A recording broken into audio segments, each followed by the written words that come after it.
Okay, I'm gonna try to make 5 mugs that are similar to mugs that I saw Vaughn Smith making. I really like the shape, and I've been using his mug videos as inspiration for some of the shapes that I've been doing. I really like the way his tankards look, and I'm gonna see if I can come up with something that's similar to a few that he's made. So I've got 5 balls of clay that I have wedged at 700 grams, and I like my mugs a little bit bigger to hold a little bit more coffee in the morning, and I just think that they look a little nicer, give you a little more room to put a handle on. But I'm throwing out here in my garage studio. It is Florida and it is July, so I do have the fan going, so if it's a little bit loud, that's just gonna kind of have to be how it is. And I usually don't wedge my clay that well before I throw it, so I kind of do a lot of wedging on the wheel to get it centered and in the right place. It's been maybe a week or so since I've been on the wheel, and I will be a little bit rusty at first, so you'll probably see some failures here.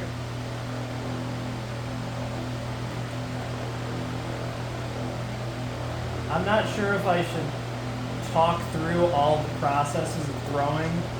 I know a lot of videos of Florian's, or almost all the videos of Florian's, is pretty much him talking through the process of actually, kind of like walking you through it like you're a beginner, which I do think has a lot of value, especially since I think most people watching pottery videos are beginners at it, but people like myself who are just obsessed with watching people throw on the pottery wheel, I really don't need that commentary as much, because just watching somebody throw in their own style is really satisfying to me.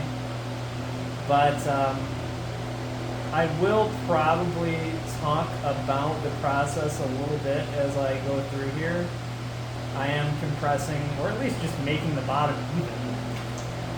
And then my first cone, my first raise, I kind of do a little bit of a rollover while compressing the lip at the same time. So I just take my thumb and my middle finger and I grab and I roll it over and then compress at the same time. That seems to work for me, and if there's any off-centeredness with the clay, it really kind of corrects it. As you can see, my little ball of clay was a little off at first, and doing this I feel like kind of brought it back to where it needed to be. And I do like to use the sponge when I throw, at least for the first few pulls, just because it just holds more water and I don't have to constantly re-wet it, and I really dig in on my first few pulls in a way that really kind of exposes dry clay as you really dig your fingers in on it.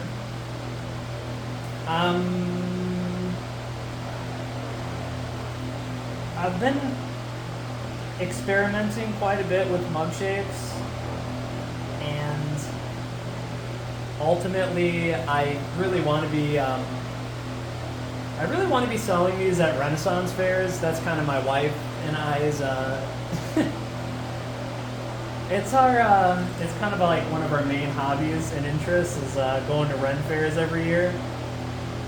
So being able to participate and add to a Ren fair is kind of like our little ambition right now.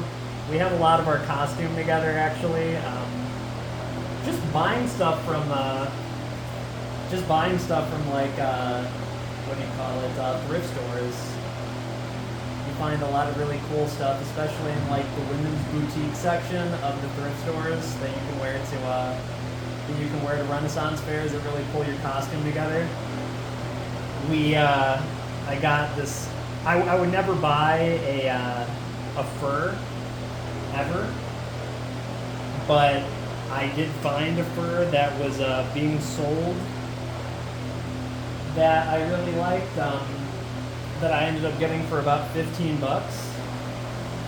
And it's just like those little treasures that you find that I feel like just really kind of make us happy. But anyway, like I said,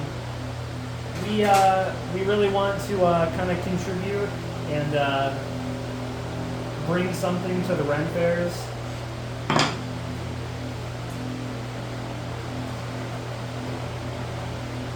I should have all my tools out that I used prior to throwing, but like I said, it's been a few days, so I kind of forgot to grab them.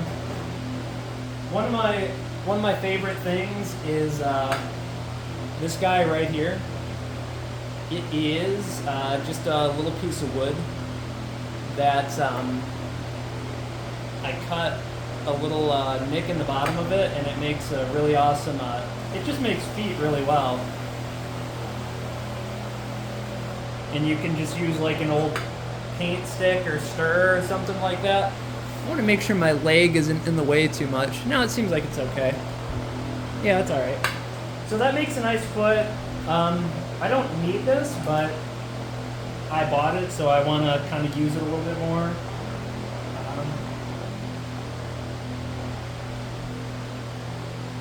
Just kind of going for a little bit more of the belly.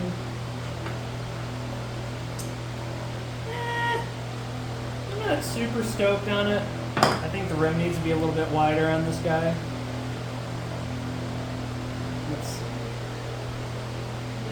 Still not stoked on it. See, the bottom needs to come out a little bit more.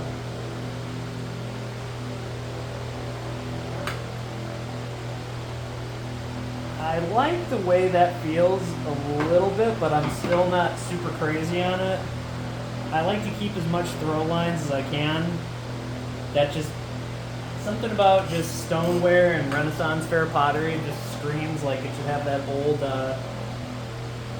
it should just have, like, you know, the look of I guess the potter's hand, and I really like that.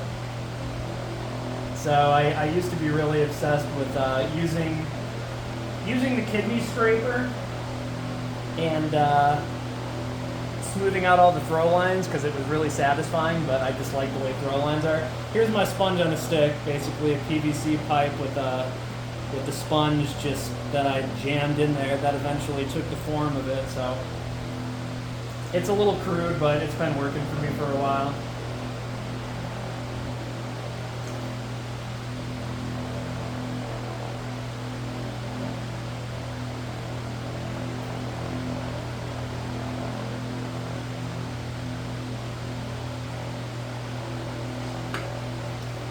So I can't say that's exactly what I was looking for.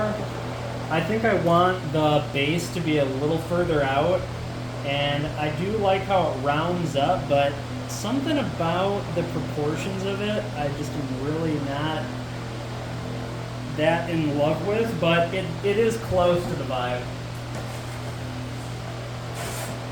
And then I'll use my wire. I like the wires with the handles, so I don't have to wrap it around my thumb a million times like I used to with the, just kind of like the dime a dozen wires that you can buy. And then I've got a towel over here to dry my hands off with, and then plop it on my bat right here. Fix the rim a bit. And then I'll try to keep it out of the wind as much as possible so it doesn't dry out. And then I'll go for that again.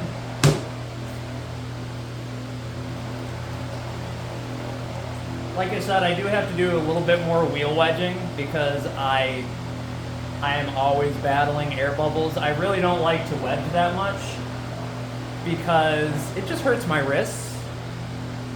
I'm gonna be 34 in September, and I'm not old by any means, but just constantly just cranking firm clay over and over and over again is just like playbook repetitive, you know, motion injury kind of a thing. So I try to stay away from wedging on the table as much as possible, but usually I just do like a ram's head wedge when I do wedge.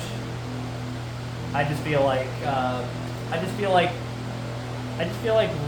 wedging it on the wheel is just easier on the body, especially for small pieces of clay like this.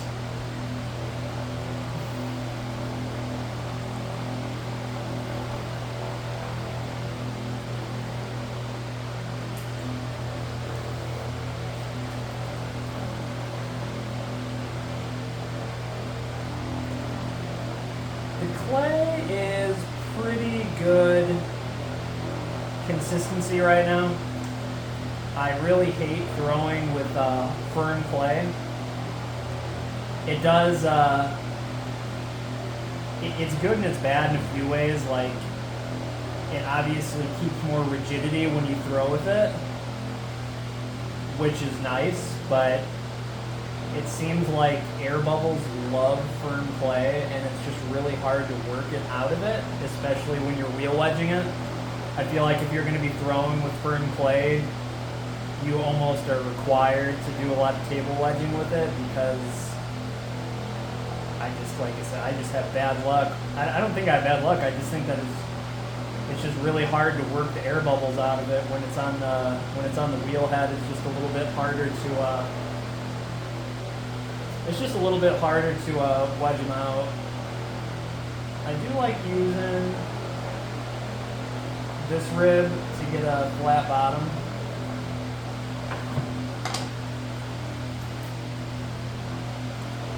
And then again for this one, I'll compress the lip and I'll just kind of pinch with my middle finger and thumb at the same time and just twist it over to bring it into that cone shape. I'll also slow the wheel head down a little bit, because doing it too quickly is just asking for trouble. Obviously people can do it, but when I was younger, when I was in high school, I was just obsessed with speed throwing. I just kind of felt like the faster you can make something, the better you were as a potter, which, you know, in essence it is true, but that's just basically because of experience. I do think that as you learn to throw more and more, or at least as I learned to throw more and more, I realized that slowing the wheel head down had a lot of benefits to the stability of the piece in general. Like right now, I'm only going like, I don't know, third speed or something like that. Really try to widen this out.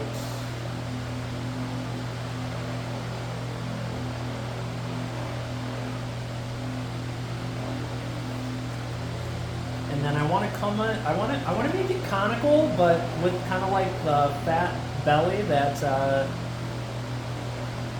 my other one had, but I want it to be more bottom heavy.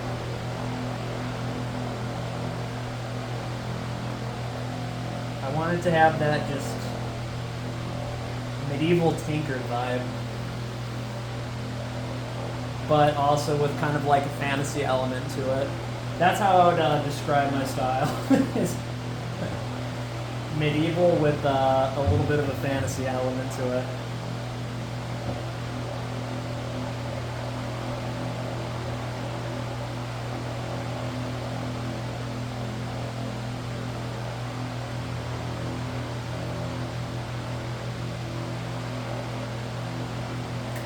I do like my lips to be a little bit thicker.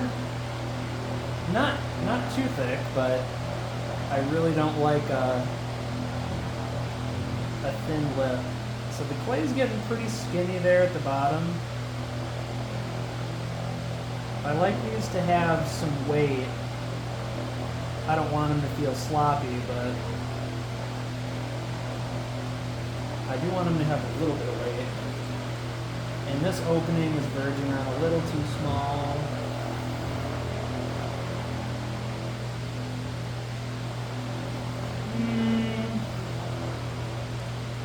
It's alright.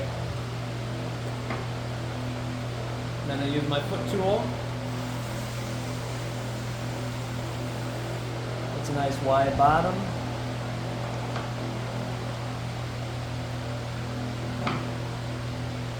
I could do this with my hand. I guess I'll do it with my hand. I don't need to cheat.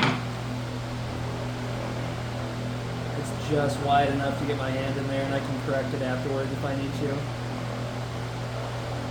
Alright, I said I wanted it kind of fatter at the bottom. That's a little more like it. That's a little more like it. Alright.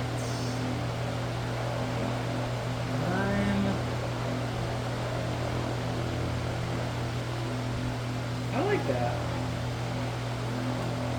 The opening is just big enough. Something I did learn with mugs, which maybe is common sense to some people, the wider the opening, the faster your coffee cools down, which, again, I know is probably common sense to most people, but I made a big batch of mugs where they kind of like opened up conically, you know, kind of like skinny at the bottom and wide at the top, and I thought they were cool.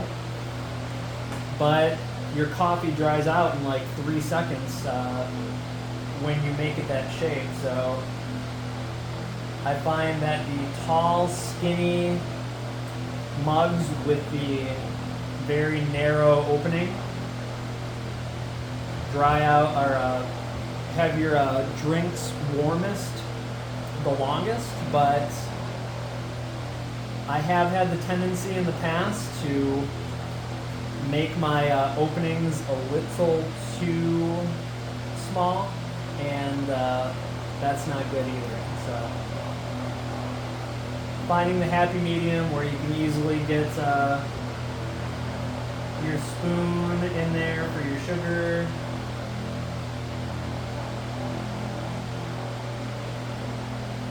I'm just trying.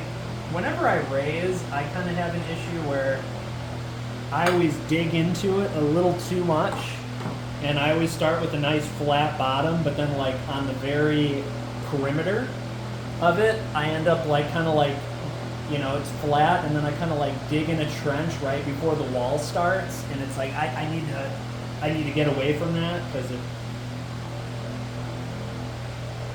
just makes the bottom thinner right where the wall meets, and I just think it's a recipe for disaster, and kind of is just opening myself up for having a weak mug or pot at that area. So I've been trying to correct that, but I just think I need to be a little less aggressive with my pulls. I need to just pull instead of, you know, I need to just pinch in and up rather than, I like almost am like trying to scoop clay out from like the bottom, and so I just create that trench doing it, and it's just, you know, a little bit of a poor practice that I do.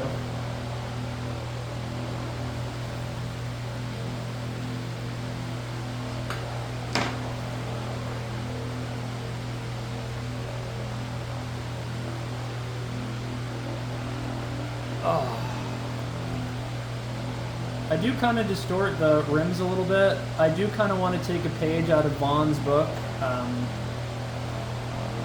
and what he does, I'll try next time. I'll try on this next one. I'll see if I can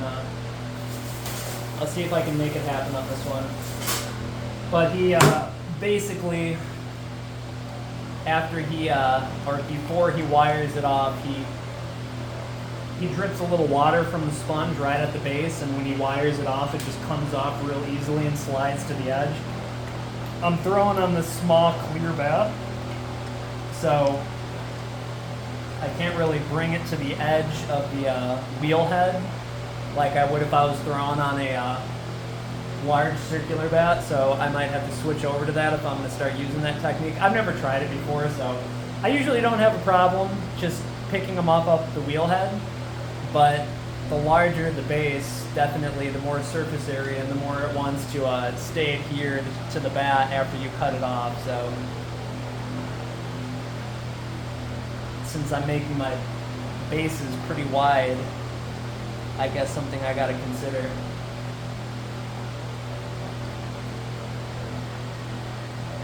The clay that I'm using right now is it's a speckled brown clay from Laguna. It's WC606, and when it fires, it comes out with kind of like a, just a pretty speckled brown look, but I feel like they kind of changed the formula recently in a way that I'm not too stoked about. I was just throwing with some Laguna B-Mix the other day, and I really like the way that it threw, and I really like the way that the glazes came out on it. This clay being brown, or a light brown. Not so much a buff, not like a tan, but like a light, just a light soft brown. It's the glazes come out just a little more dead on it, and let's be honest, I mean, it's nice to have pretty clay, but if your glazes suck, what's the point? Unless everything you make is just going to be raw clay. I do like having a very pretty clay so that I can have a large amount of the foot exposed on the bottom. A lot of my mugs have that look. And it's not as pretty when you do that with a clay that fires pretty much white. So I would prefer to use this clay, but like I said, the glaze has just not been great on this clay. And I bought like 400 pounds of it a couple months ago, and I've been going through it slowly. But I think I want to switch clays or experiment with some others before I commit to a clay body like this again. By the way, I'm just a complete amateur potter. I am not, I've never actually sold anything outside of an art show when I was in high school. And I've had a kiln and a pottery wheel now since I was 18. I bought them for kind of my graduation gifts. But wiring a kiln to your house is no joke, and I kind of put the cart before the horse when I was 18, bought the kiln. We found out how difficult it would be to wire to the house because of our circuit breaker was maxed out, and we would have had to put a new breaker box in. So, and I appreciate my parents trying to accommodate it and everything, but I don't really think they even realized what they were getting into with having a kiln firing in your basement, like with the, with the vent hood that would be needed, the fact that it gets up to, over 2,000 degrees. It's just something that I prefer. I really love having. So we just bought this house a couple of years ago, and I really love having the studio in the garage because of the kiln and just the ventilation that you can get just in the garage, and just, I don't know, it's just it just feels safer to me.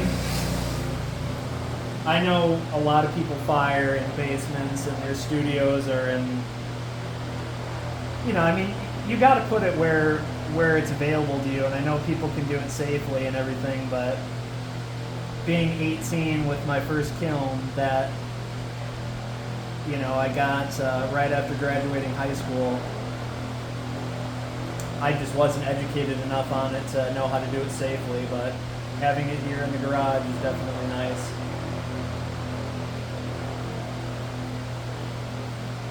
Alright.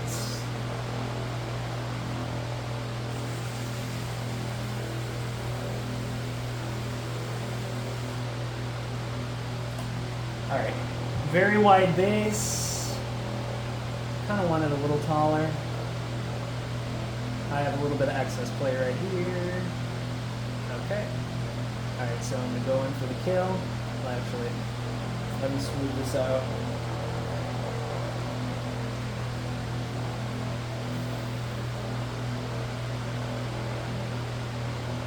think I was talking about being an amateur potter.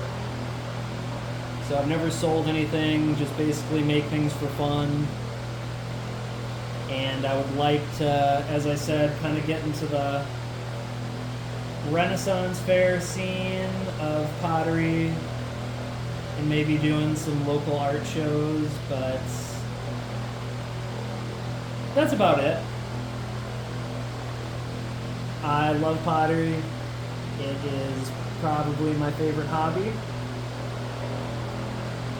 And realistically, if I can just sell it a little bit so it can pay for itself, I would be happy about that.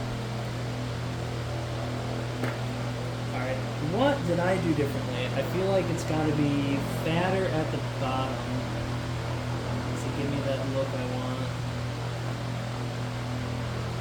Again, trying not to make that divot in there that I tend to make. I feel like this has to come in a little bit.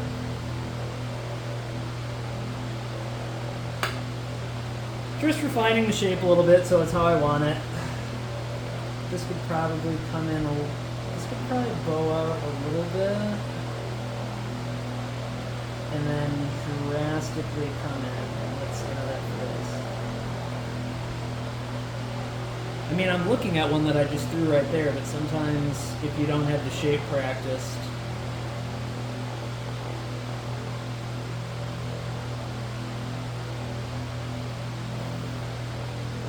yeah, not loving it.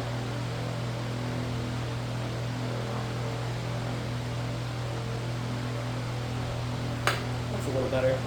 I think I needed to make this one a little bit taller. I think this one's on the squatter side, so there's not a lot of room for that fat belly to really come in like I want it to. Come in nice and narrow.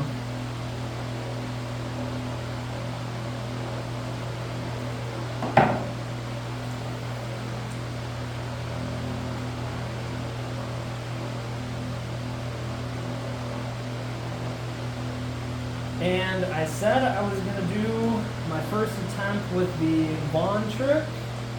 I don't know how it'll go. Let's see. Alright, got it wet. Wipe my hands. Hands dry. Alright, and what I've seen him do is just slowly spin it. And as it catches, it comes off. Oh! I think it needed to be a little wetter. Let's try it one more time.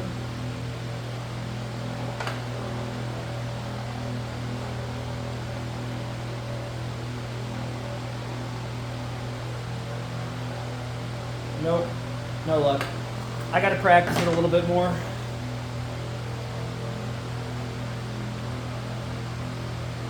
I guess it does slide nice and easy though. But then my problem of, oh, that was not fun. Then my problem of just not having a wide enough bat. It corrected. It gets smushed in a little bit where you grab it, but after you put the handle on, you can't really see. I'll just have to trim it a little bit. But yeah, see the other one, it just came in just a little bit thinner at the top and had a little bit more of a flare. That's kind of what I'm going for. So I'll try that again. And since I'm trying to do the whole Vaughn technique,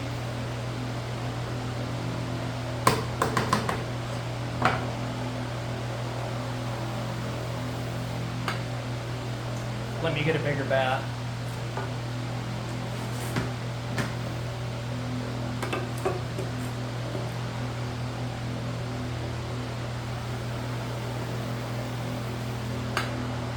And when I say Vaughn, again, I'm referring to Vaughn Smith, the potter, who is a YouTuber my wife and I really like watching. He's just a nice guy out of Canada. At, I think, Westcott Bell Pottery is his thing.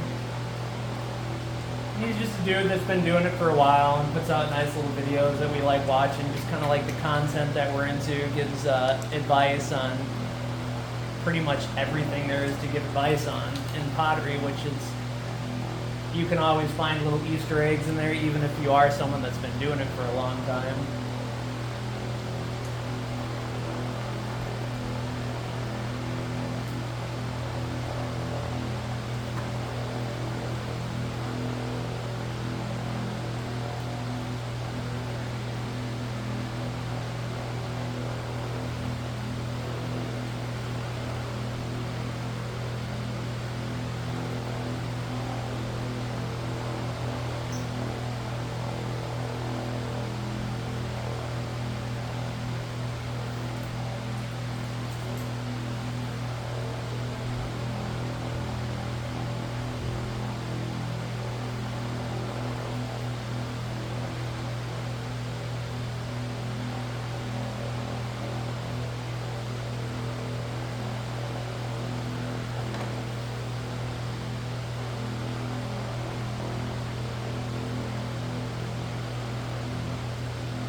I did wedge it a little bit on the table, and I was wedging it in some dry clay and kiln wash, so I'm surprised I haven't had massive chunks in this yet, but I'm sure they're coming. I haven't been checking my thickness. Usually I have it pretty dialed in, but that is a little thick. That's probably why I ran out of clay on that last one. Just made the base a little too thick. Again, 700 grams of clay is absolutely plenty of clay, more than you need to throw this shape. But I'm, like I said, I'm kind of into keeping them a little weighty, just for the whole, you know, medieval fantasy Renaissance fair vibe that I'm going for. You know, I mean, you would still pick it up and say, okay, that's quality, but not like, you know, your first thing that you throw where it weighs 1,000 pounds. But just a little heavier. Again, it is stoneware, not porcelain, and I am making a tankard, so I feel like it kind of fits the style and everything.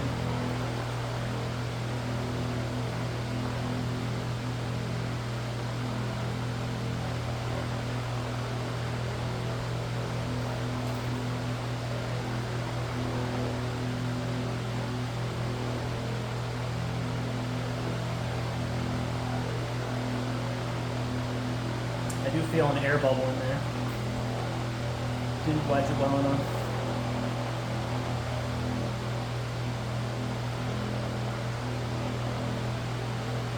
But that's not an area I'm going to need to stretch out very much, so I think I can get away with it. Alright, let's bring it somewhere.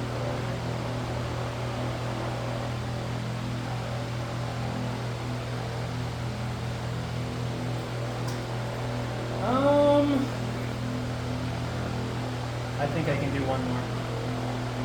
Oop, now that's that.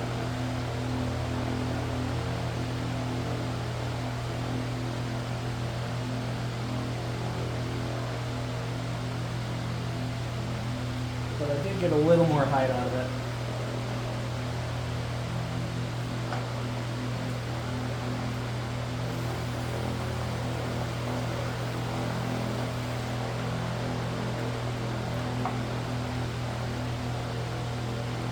Okay, so I did, about that one, I did like how it came in quite a bit. That seems to be the trick. If I come in about right here, have kind of a little bit of a flared lip, it's kind of already giving me the shape that I want. I do want this to be a little more in, and then I want the bottom to be a little fatter.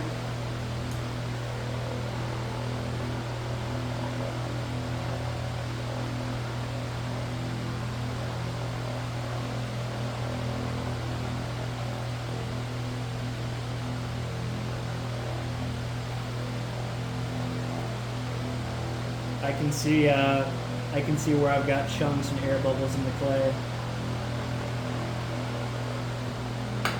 All right, a little closer to what I was looking for.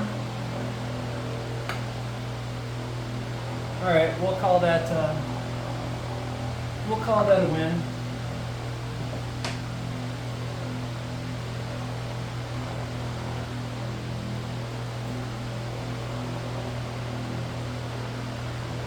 Again, I've never thrown this shape before, so I'm not coming in like after just throwing 50 of these like flexing. I am definitely experimenting here on camera, so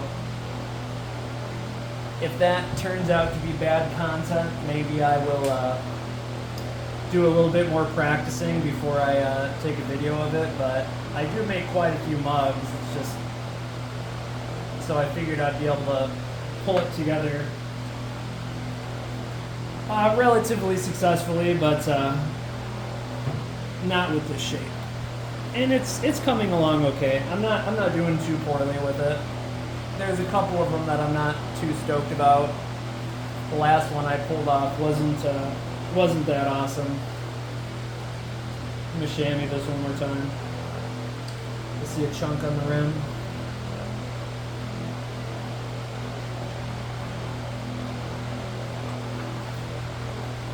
Alright.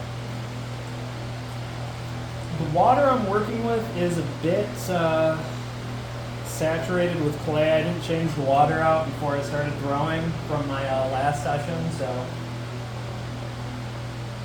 I think I heard it mentioned once that if your clay has a lot of if your water has a lot of clay in suspension, that it doesn't want to release from the bat head as easily. Alright, let's try it again. Going kind of slowly, and yeah, see, it comes up a little bit, but not enough. So let's see if I can just slide it over. Alright, it doesn't want to slide. Wet it one more time.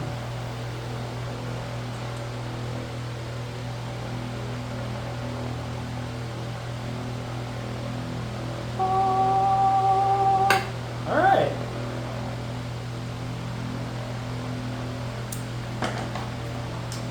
That's exactly what I wanted to happen.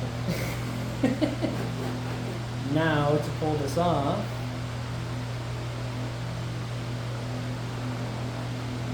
I mean, I'm not sure if that's ended up being less deformative to the shape as the way I was previously doing it by just picking it up and taking it off. It does kind of affect the foot a little bit, which I'm not too stoked about, but since I haven't really practiced with it very much, I can't criticize it too much because I haven't really given it any time for consideration. I may end up really liking it, but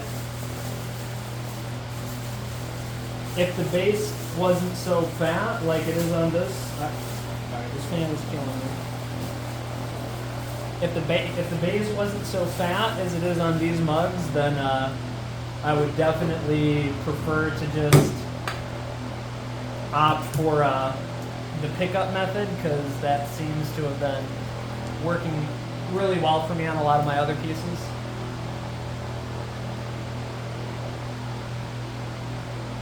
Last weekend, my wife and I threw a few pots, and we experimented with some of our mushroom molds that we had. Again, kind of leaning into that Renaissance Fair fantasy vibe. And just made a few potion bottles with some mushrooms on it.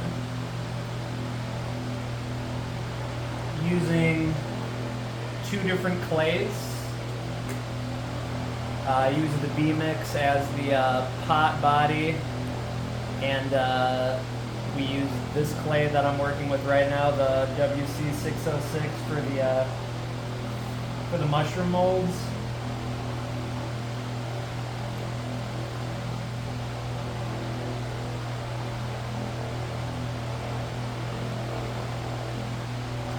Normally normally I'm not, normally I really don't have any issues centering, but I think I'm a little camera shy since this is like the first time filming myself doing this. And I know everyone's first impression of if someone can throw or not is how well they can center something, so I think I'm a little nervous because of that, but it's coming up fine.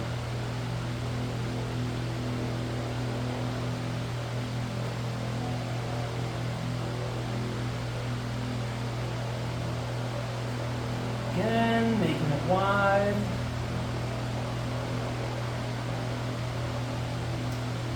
Just kind of cutting corners with the rib.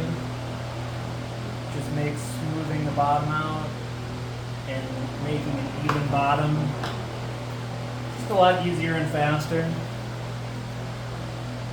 Again, doing my little pinch and compress at the same time while spinning the wheel kind of slowly.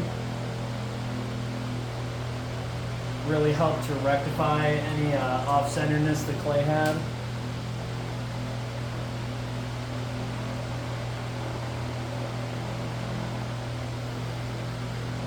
I really like the way the B-Mix threw as well. I felt like it just threw easier. I've never thrown with porcelain, and everyone talks about how difficult porcelain is to throw with. And I think I might have thrown with it once in high school. But I did notice that B-Mix was very forgiving.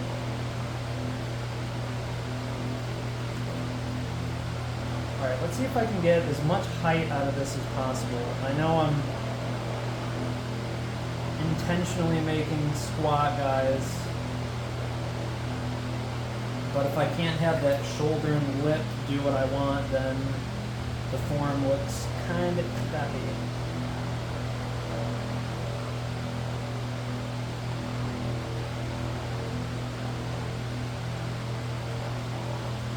And again, I am stoked about the throw lines. I just find those very endearing. And it just, I don't know, it just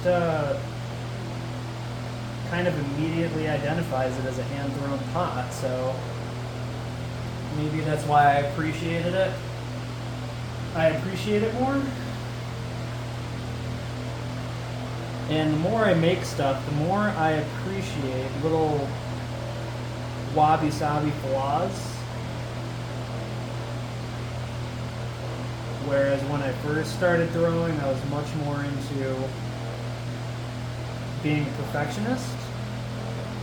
And I feel like I've really kind of gotten away from that, and just, again, find myself embracing, little flaws that just give it character and set it apart. You watch Florian, Florian Gatsby throw, who's just a technical expert. And his pots are awesome, don't get me wrong by any means. I like, he clearly seems to follow more of like a very disciplined, like Japanese potter kind of approach. And I kind of just like a little bit more of a laid back, I wouldn't say irregular, but I do appreciate it when it is in there. I think Florian's probably the best potter that is actually online. His skills on the wheel are just like so razor sharp honed that it's just undeniable. But my style is, again, just a little more organic. A little less sterile.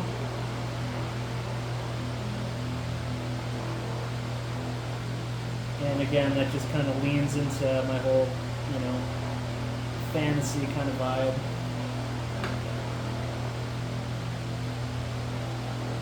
Alright, so that's important there to me.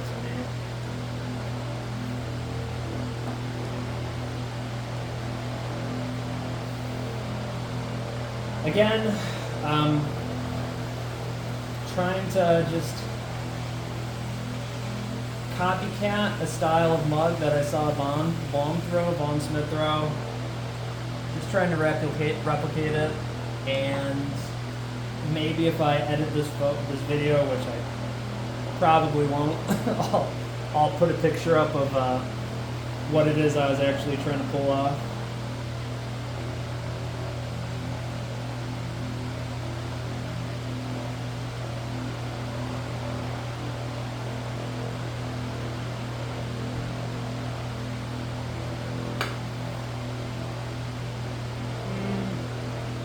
Needs to be a little bit more dumpy. No fatter bottom. Let's give it a little irregularity. This is not a knock on Vaughn. Vaughn does not make this irregular. I want mine to be just a little irregular. To give it a bit of character.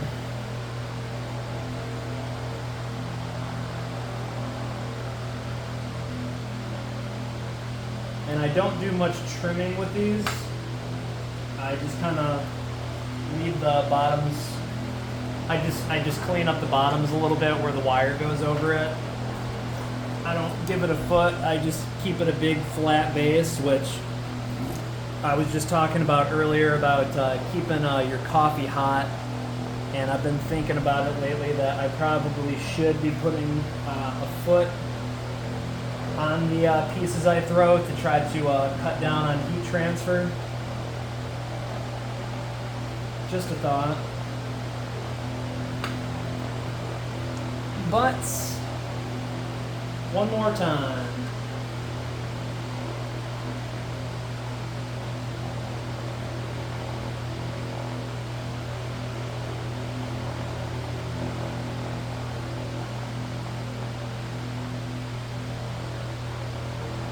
I'm probably just bad at this. I do want to try again with cleaner water.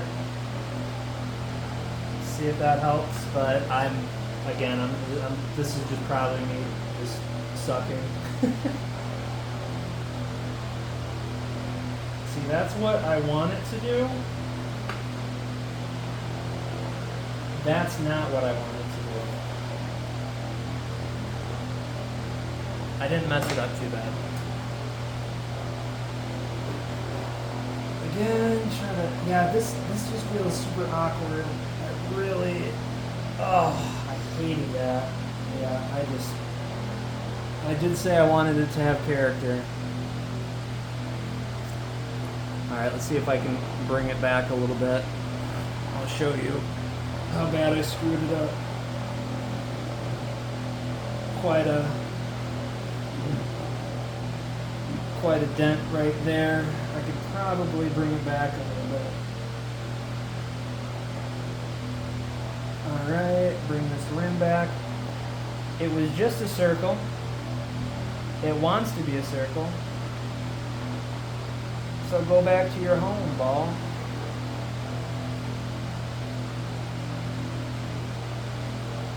Alright. Not the end of the world. I think it'll be fine. Now I'll pull some handles for it.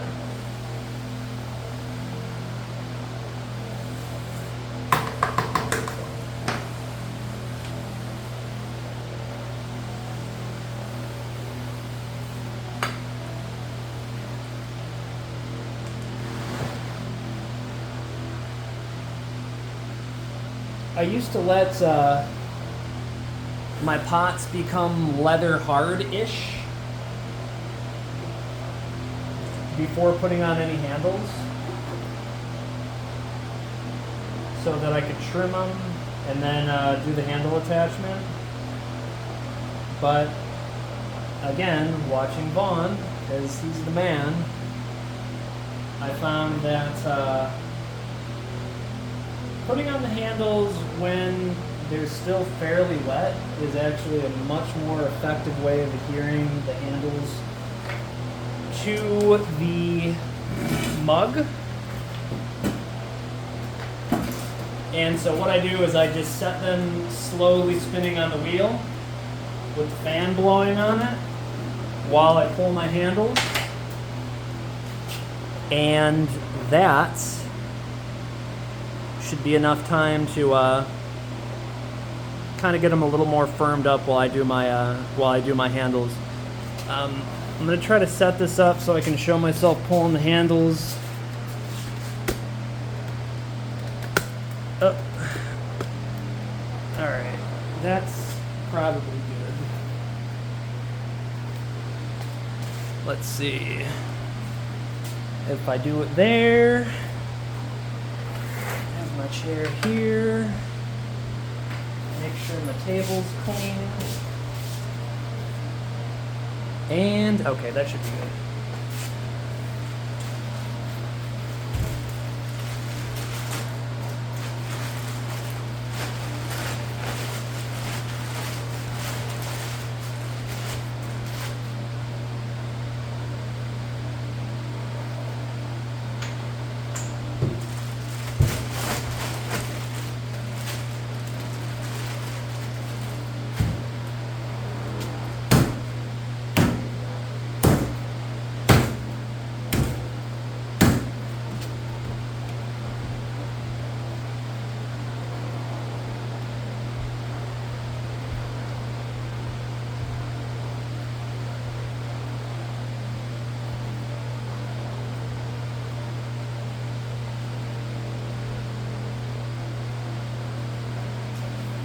Okay, so before I pull my handles, I just kind of get a wad of clay and I just, roll it into an easier shape to get the ball rolling with this.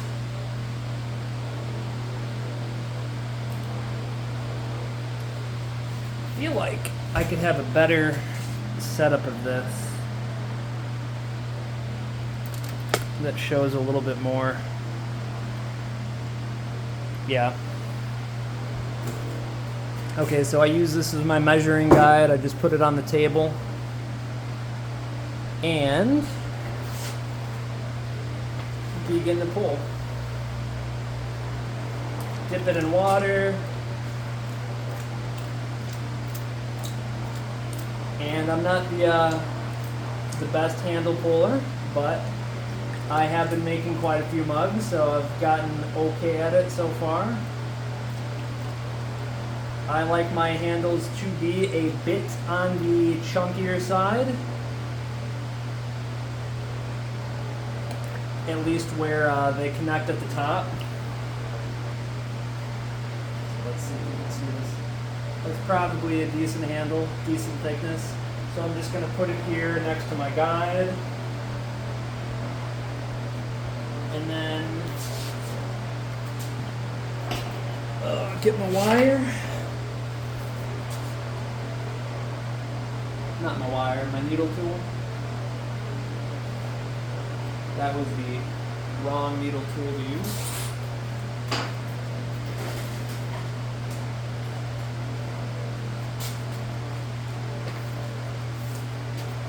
And go again.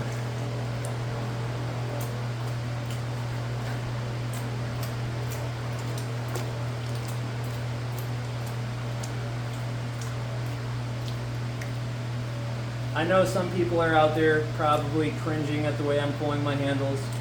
Again, I'm not an expert handle puller, but I feel like I've done enough of them to have them come out pretty much how I want.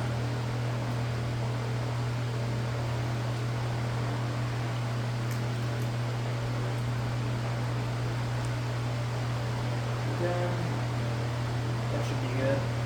I also don't use this entire length. I always end up taking more off when I connect it, they just don't need to be this big. I just give myself this much handle to work with when I go to attach it. I guess more is probably better.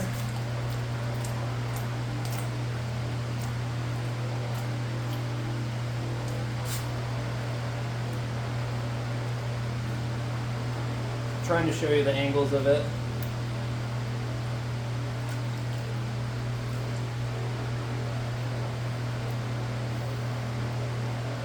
I will say this is probably super low production value, so I may not even put the handle pulling biz as part of this video. I'll have to figure out how to shoot it a little better. I need my wife out here to be my backup cameraman and tell me what I need to be doing better, since I can't see what I'm filming.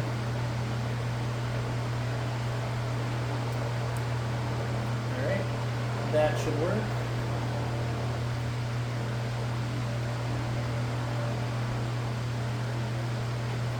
Laying it out.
Okay, got 5 handles.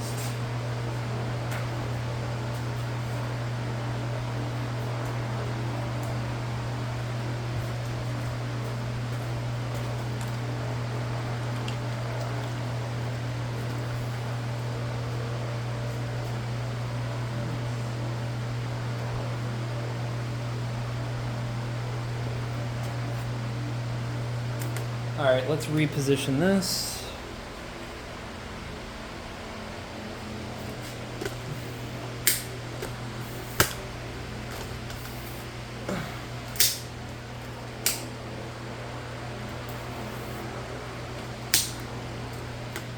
Okay, let's see if I can get this so that it actually shows what I'm doing.